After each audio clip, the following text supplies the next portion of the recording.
Hello, let's talk about the features and benefits of Philips TrueForce CorePro LED HID replacement lamps.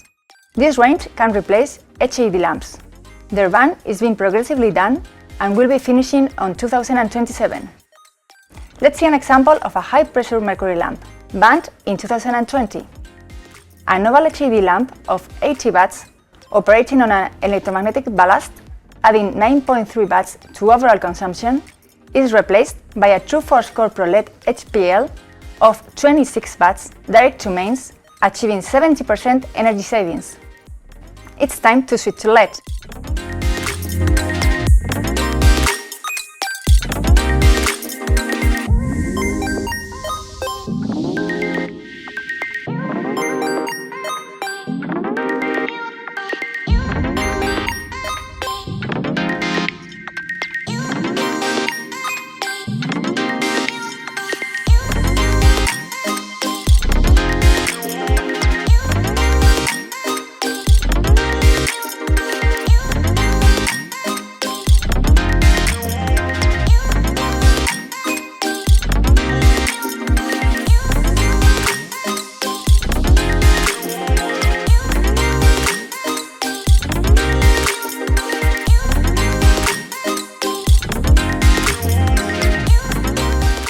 Thanks for watching and see you in our next video.